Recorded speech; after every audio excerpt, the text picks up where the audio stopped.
Good morning. It is, I gotta look at my watch every time. Okay, it is Friday, November 8th, and as you know, the month of November is Diabetic Awareness Month. So I've been coming on here every single day and will continue to do so the entire month of November. I'm in my car and I just have the heat up really high, so I'm gonna turn it down. I'm gonna come on here every day the month of November and share something about diabetes or about our personal story, our personal journey. My daughter Molly was diagnosed when she was 9 years old. She's now 14. And so this has become a passion of mine and a burning desire on my heart to share with other people.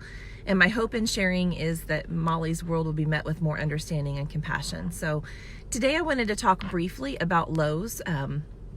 Hypoglycemia is what it's the technical term. Low blood sugar is what most people just say, she's low, she's low. And here's what I wanted to share. Yesterday I was sitting at work. Molly was at swim practice. She's a freshman, and I get a phone call. And Molly says, "Mom, I'm 29. And so anything under 70 is critical that we need to act fast. 29 is super, super low. I have friends who are administering glucagon at that level. Molly was upright calling me. She sounded pretty normal on the phone. As we talked further, her speech was slurring. So I talked to her, found out where she was. She was sitting on a bench in the pool. Her swim coach was right beside her. She was on it. She was drinking apple juice. She was working to bring her blood sugar up, but 29 is super, super low. She has been 24 before. That's the lowest she's ever been. This was the second lowest she's ever been. The scary thing is Molly was in the water swimming and she felt fine, and they were getting ready to start a new swim set. And so she said to her coach, "I think maybe I should get out and check before we start this set." And he said, "Go ahead." So she got out. She said when she stood up out of the water, it kind of hit her. And she said she doesn't remember walking to her meter or checking. But luckily she did. And once she sat down and checked, then she realized that she was super low. But she has no memory of doing that, which is really scary.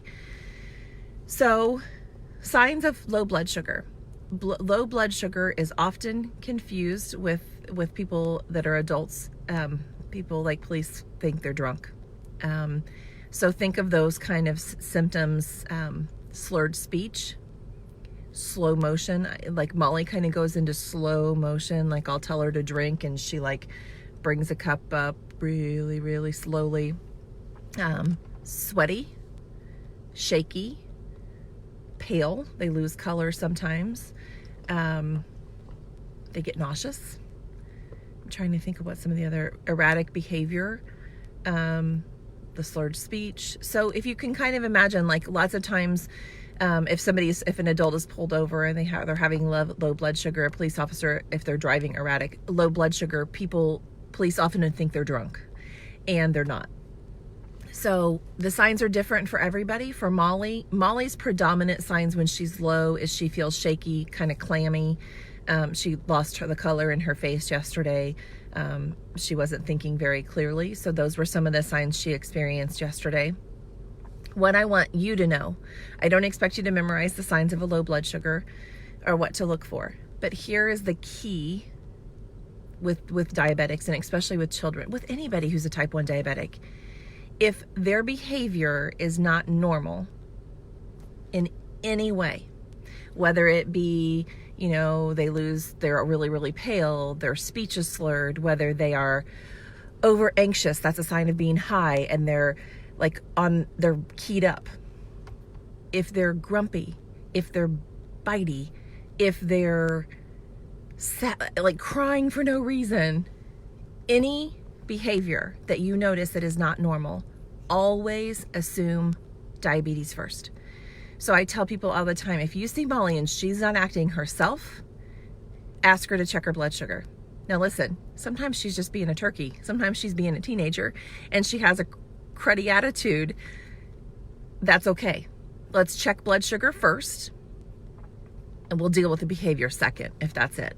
But we always want to check blood sugar first, because what you want to determine right away without hesitation is her blood sugar okay? And if she can't do it, scream for somebody who can. But like yesterday, she could have been she wasn't, but she could have been a little defiant because she may not have wanted to do what the coach was telling her to do. always assume diabetes first.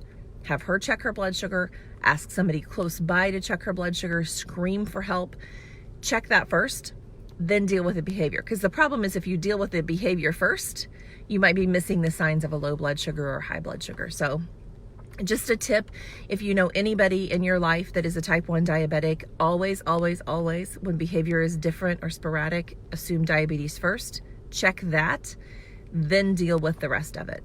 And don't be intimidated by it. Most of the time, if you tell a diabetic, hey, why don't you check your blood sugar? Most of the time, probably 99% of the time, they're going to do it without fail because it's routine for them. It's just what they're used to.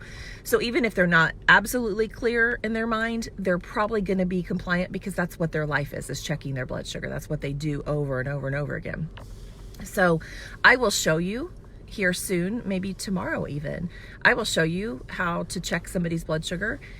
If you see a diabetic and they have their meter with them and they're not able, I will show you how to do that or what to do in those circumstances. But today, the biggest takeaway from today is if you see somebody out there in the wild and their behavior is sporadic, erratic, not normal, always assume diabetes first, check that, clear that, then deal with the rest of it. And there are times when we have Molly check her blood sugar and her blood sugar is fine. And it's just an attitude that we're expressing. And so that's fine. Once we know diabetes is not the cause and we put that aside, then we can deal with the rest of it. But you always want to assume first that it's medical, treat the medical side first and then deal with the rest. So anyway, luckily, by the time I got to the swimming pool, Molly was, she had worked on her blood sugar and she got her blood sugar up. She was not able to practice at all yesterday. She was not able to get her blood sugar high enough to get back in the water. And that's just part of it for her. She was super frustrated because she feels like she feels lazy, or she feels like something's wrong with her when she's not in the water. She hates to not be able to be a part of practice. She fears that people are going to think that she's not wanting to be in the water, and that's never the case. But, you know, that's just part of the emotional side she has to deal with. But she's an awesome coach and an awesome athletic trainer that were very close to her yesterday. They were communicating with me, which was incredible. And luckily, you know, she's safe and sound. She just wasn't able to swim yesterday. So please just always assume diabetes first, check and treat that, then handle the behavior if that's the issue.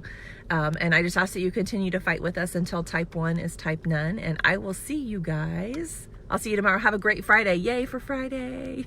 See you tomorrow, guys.